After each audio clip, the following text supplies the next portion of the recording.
Hello, everyone. My name is Sarah, and this is my channel, Sarah's Prismatic Musings. Tonight, we have a very special guest. We have Shadow Banshee, and she is a palmist and an oddities curator. So, Shadow, I see your oddities behind you. Do you want to tell us about how you came about? Do you collect oddities and then just tell us your process if you don't mind. Sure. So ever since I was really little, I used to be really intrigued by science, creation, and a part of that came to fruition with the oddities piece, just having a just being overall curious about nature and the weird things in life, just kind of growing up being that odd child, the one that just liked little interesting things, different things. So I used that to my advantage and learned taxidermy and wet specimen preservation. What you see in the background here is wet specimen preservation. So it's a process, but it's really neat because, I see it as honoring the former existence of these species by preserving them and having them on display. And a lot of my wet specimens will light up. So it's really kind of a neat niche. And we have wearable wet specimens too. And then another part of the oddities piece is sourcing things that are unusual. Some people call it medical quackery, for instance. There's a little bit of flair for antiques, but more of the unusual pieces of antiques that you would see. Right now, I have a 1930s, 40s barber chair that's really neat. That kind of gives it that Sweeney Todd approach to the look of it. So it gives it like that gothic flair, which a lot of the oddities does. Books, different books on different things you wouldn't normally see in a bookstore, just things like that. It's a huge realm of the strange and unusual, basically, is what the oddities is all about. It's something that has always been a huge fascination of mine. Now, I met you at Four of Wands in Tucson, Mhm. and you read my palm. So, Yes. which came first? Did you get into palmistry first or the oddities? It's almost like a chicken and egg type question, right? Because really they both have been there. Now, when it comes to bringing things to public in form of complete fruition, I would say probably the curiosity oddities piece. Palmistry comes from something I something I created initially at age 14. I come from three generations of intuitive people, and we all have different gifts. Starting out into this world, my intuitive powers were more so of a serendipitous nature. I have a golden aura, so I use that information to help people, give them good energy, serendipitous energy. I consider it to be like a pot of gold. And you take your piece of gold and you hand it out to people who are in need. And that's how I manifested my gifts initially.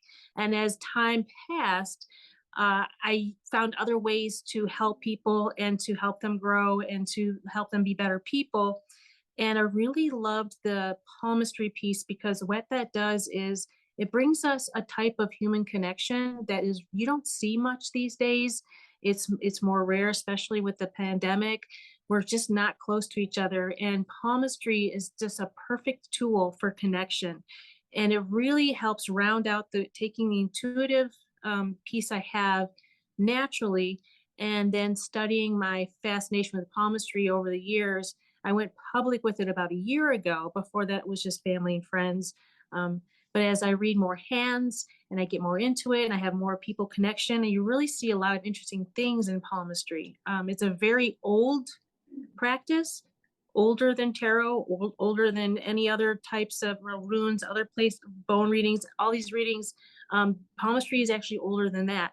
It goes way back in India, thousands of years ago, whereas we're perceived that it first started. And of course, here in the Western area, palmistry is done very differently from India or other cultures. I actually belong to several different groups, and it's kind of interesting to get insight on how they do readings. A lot of other cultures will do uh, a lot of foresight reading, or more of readings that talk about futuristic things. Whereas with palmistry, for me, is taking the information from your hand and making sure that you're on the right journey, using the gifts that you have and moving forward. in the way that your purpose is. So there is some foretelling to it, but it's mostly, well, what can we do to optimize your inner peace and find out what your purpose is? And I just love that about palmistry.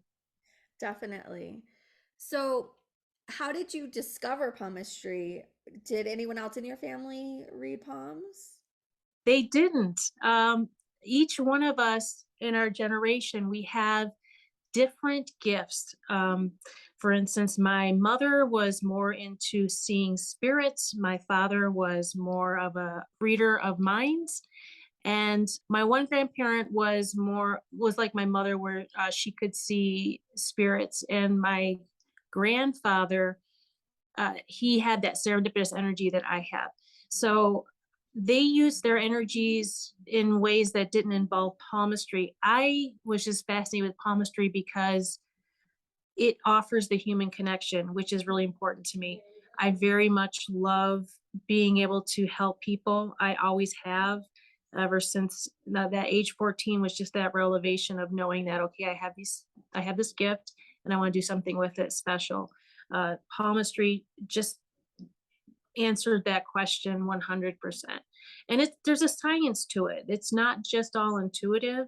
It's not just reading some lines. I mean, anybody can pick up a book on palmistry, which I suggest if anybody does go into palmistry to read lots of books, because you really have to cherry pick the information as to what's accurate. And most of the time you find your accuracy through experience more so than reading books. But doing the studying, moving forward, and taking it to the public eye was just such a big, perfect equation, and it made sense to me to be able to just have that, again, human connection and to everyone, and to let them know where they are in their journey, and if we can make things better for them.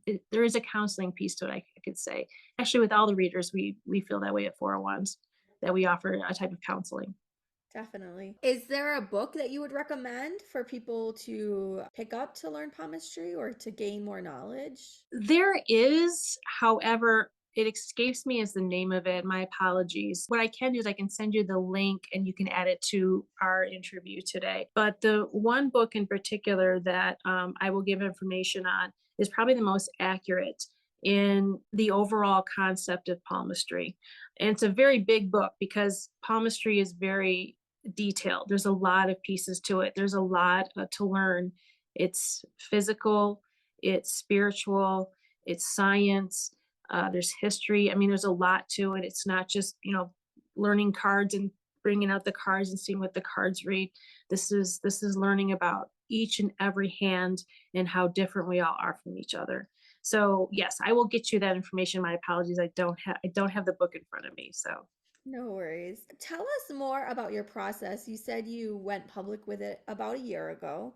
mhm. How did you get to the point where you felt confident that you wanted to go public? And are you doing this full time right now, or are you still working like a 9 to 5 job? I decided that I would try it to see how I would connect with people with what I know and with what I've learned.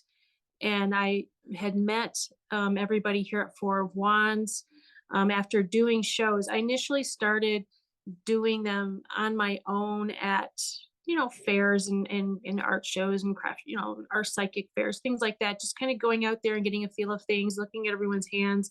The more experience you have, the better you get.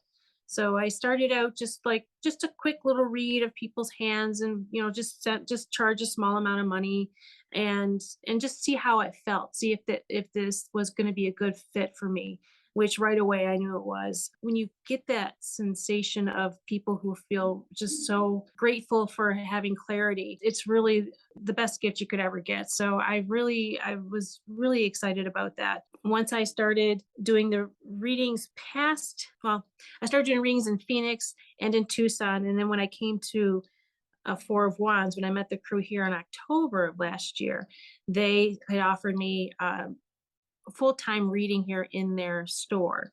At the time, I was still working for corporate America, so I was kind of juggling both, doing the full-time job, and then coming here in the evenings and weekends. We have moon markets every 2 weeks on the weekends on Saturdays, and we do a lot of readings for people then. So very recently, however, I did decide that I would do this full time and leave the corporate world because it was just too much to have to juggle the night and day difference. And I'm not a fan of having to work hard and do things that just didn't feel right for the sake of money, which is what corporate world it did for me. And I really love the philanthropy behind palm reading at Four of Wands. We're a nonprofit, so we do a lot of philanthropy work with other companies in Tucson, and we also, do things for, of course, for the public through our moon markets. So it was nice to be able to have the opportunity to be self-employed and do the curiosities and the readings here. I also do readings at Nexus Occult Books, which is in Tucson. It's really great to be able to do a lot for the community here and keep it all in house in the city of Tucson. It's been a great experience. This whole year has been just tremendous growth and tremendous opportunity, which tells me that, when you do something that's right, feels right, you feel whole, and it's got a lot of good intention behind it, and it's just a good feeling. It's like that's how you know it's right. When I do palm readings, I'll ask people like, does it feel good when you do this? Does it seem right? Then it is right. If it doesn't, then we need to find out what can be more fulfilling for you. Exactly. I really enjoyed the way that you give your palm readings because you explain the lines and you explain, kind of like what it means and what each line is. And I've had a palm reading before and there was a disconnect. It wasn't that, connection that you talk about that's why you like doing palmistry. You explain things so well. Have you taught or would you ever teach palmistry or any classes? Yes, actually, I do mini classes where I explain the three main lines that are in hands: the life, the head, and the heart. And those three main lines are in every hand. And I teach mini classes every other month at Four of Wands to talk about the different types of what those lines mean in palmistry, just the basic three lines. That's a really good start for anyone to learn about themselves. One thing I love to tell people during readings is that lines do change. So especially in your dominant hand, your non-dominant hand, maybe not so much, but in your dominant hand, as you go through your journey and as you make different decisions based on what you learn about yourself, those lines can change and your journey can change. I've actually had lines change during a reading. So that was really interesting. So, During a reading. What? yeah, you tell, we discuss what works, where you want to go in this journey, and then you make that mindset saying, yes, this is what I want to do. Yes, this is the direction I want to go in. This is what feels right. And the lines change for that purpose. It's really quite intriguing. This feels like proof, that Mhm. we really are the creators of our reality and Absolutely. that there is no such thing as fate or destiny. Even with cards, even with any divination, it can change because we can make the change. We're like, I don't like that. I don't want that energy. So you change either your mind or a habit or both, and it changes your outcome, your destiny, your fate. Yeah, we all harness the power to change always. That's the wonderful thing about it. As a reader, we can offer guidance based on perspective and having a fourth knowledge of what's coming ahead, of what we feel, of what the energy is. Like we're more sensitive to the energy around us and being able to give better projection as how things are going. Having that information then empowers you to do something about it. I always tell people knowledge is power. Just because you get a bad message, if something, doesn't look so great or something in your favor, or if you're not following the path that you should be following, change it. That's why we're here. It's like we need to know what we can do to help you move forward and be a better person and have that fulfillment that you need. And I mean, yeah, it's all about being able to take the information, learn about yourself, and become a better person. And that's the palmistry will always be the perfect tool for me to connect with people and to understand them and what we can do for them. So yeah, it's perfect. I think it's so interesting is in our society, I feel like so many of us are lost or scared because we feel like we have to pick one thing and then stick with that, or, one Mhm. career path or one, and then once we do pick that, we have to stay. But that's not true. I mean, we never stop learning and we never stop growing, and you can change your mind at any point. Like, I don't want to do this anymore. Well, yeah, for sometimes, the fate line is the line that really and that's like the fourth, I guess you could call it the fourth beetle, the fourth major line in a hand. And sometimes that fate line's really dark and really straight, and that's somebody who knows what they want and they've pursued it most of their lives. It might change later in life if they slow down or something like that. But for some people, there's no fate line, which is, that tells me that the journey is the journey. Like they just take everything in as it comes. It really depends on the person, as to like what feels better for them. Some people like the certainty and this of stability of knowing what they want to do, of being able to like take their gifts and their talents and moving forward with it. Some people like to just experience everything that comes their way. But yeah, that's our choice. And that can be seen in our hands. Sometimes we don't always know that about ourselves. That's the big thing. It's like, okay, well, I like traveling, or maybe I don't like traveling, or maybe I haven't traveled enough to realize how important it is in for me to go to travel, or being outside, or taking on certain hobbies, or not knowing maybe some of the gifts that you have, but to be able to touch on these things and to see where we can go with that, what we can do with it. And it's just really an important part of it. And it's not, like I said, not everybody knows that these things are very specific tools that they need in their lives until we can look at it through the palmistry. Do you offer any other services or products outside of the oddities and the palmistry and the classes? And then also, where can people find your website and find you? Sure. Yeah, I do actually. If you have like a pet that you want to preserve, I do preservation of pets, the small pets. I try not to go into dogs and cats as much because it's a much longer process to have them become specimens. But small pets, I do preservation of like anything under a foot, basically. But I also am looking to expand services to death doula. We're actually going to offer more services at Four of Wands for living funeral arrangements, as well as just having a perfect setup for someone who's passing into that next experience, into that next level. So Wow. we're touching more into that. So as time goes on, we'll be offering services like that, and as well as we have a couple of ordained ministers, so we'll be offering services for unions as well. So it's not all just one type of journey end, but also for journey beginning. So it's really going to be quite interesting moving along. But yes, I offer right now the preservation services of any loved pets. And then down the line, we're going to be offering death doula as well. But anybody can find me at www.oddscura.com. That's ODDSCURA.com. And then I'm here at Four of Wands every Friday evening from 5 to 8 to do readings, walk-in readings. So, where did you come up with the name Oddscura? It's how do you say it? Oddscura? Oddscura, yeah. Where does that? So well, obscura being obscure, right? Unusual. And then, of course, the word odd being unusual. So you kind of put those together, right? And it becomes obscura. Kind of just an interesting twist of that whole unique culture that is out there. That's so cool. Thanks. Are you a part of the goth subculture as well, or? I am, yes, since I was born. It's kind of infused in my bones. It's one of those things that, I believe that some cultures are just something where you're naturally drawn to no matter what.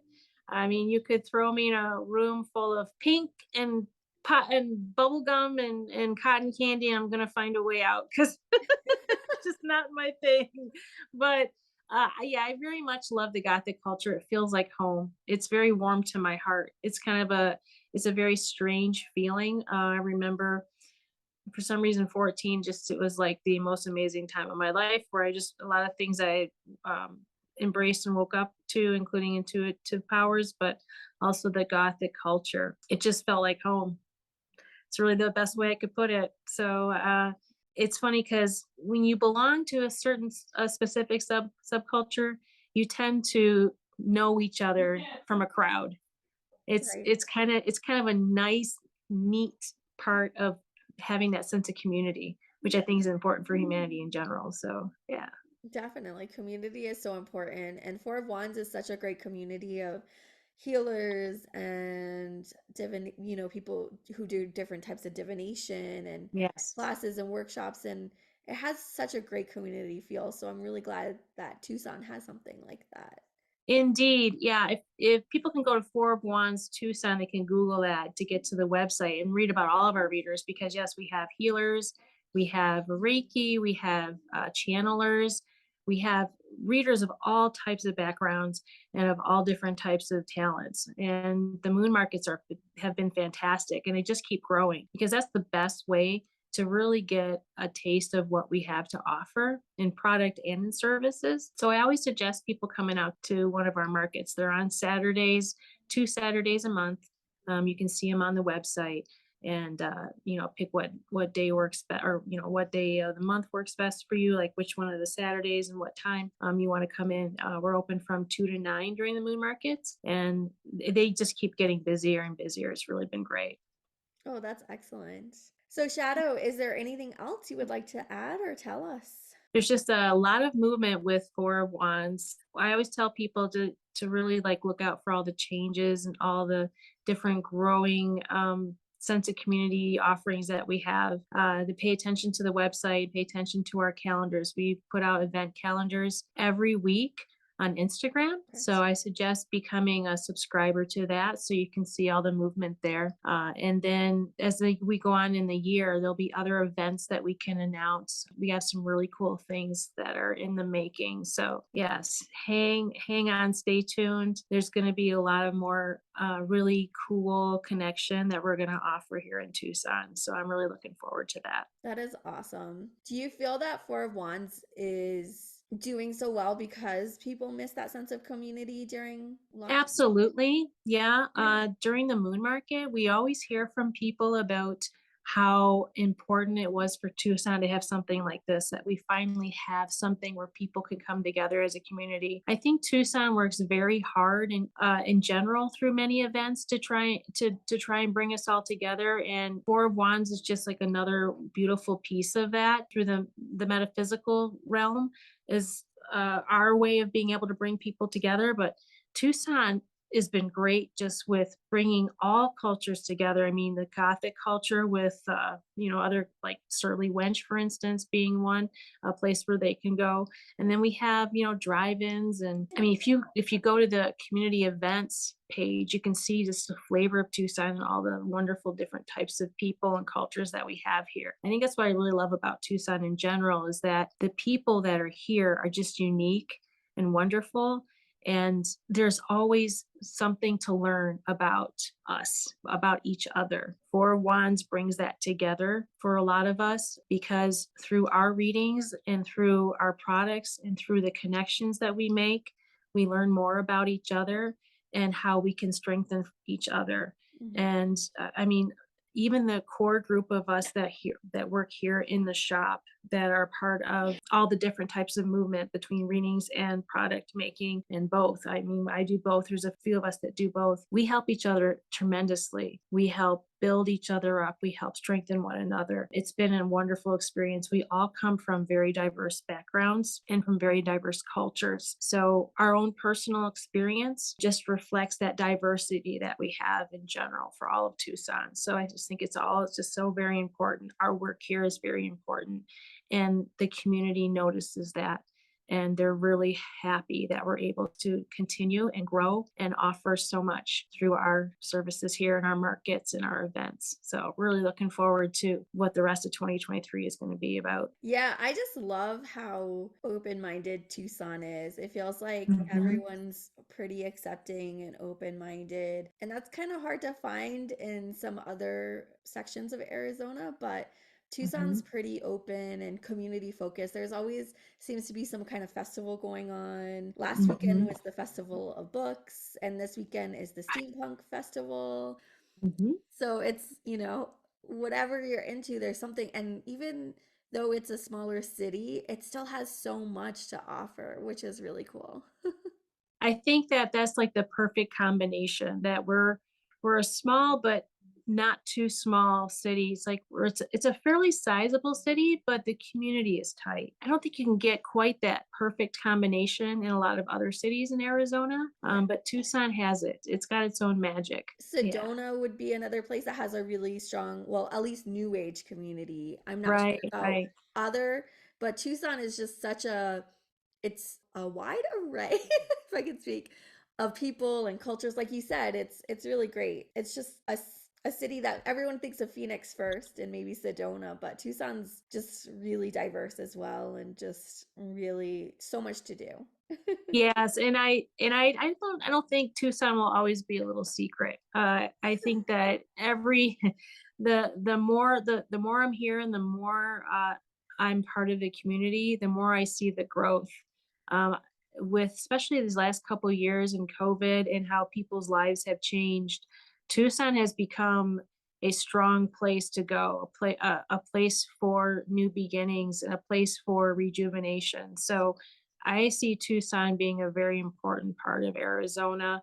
If it's not already, I mean, it's not the Tucson that we know 20 years ago, that is for sure. I mean, you could probably say that about a lot of cities in Arizona, but Tucson has been around for a long time.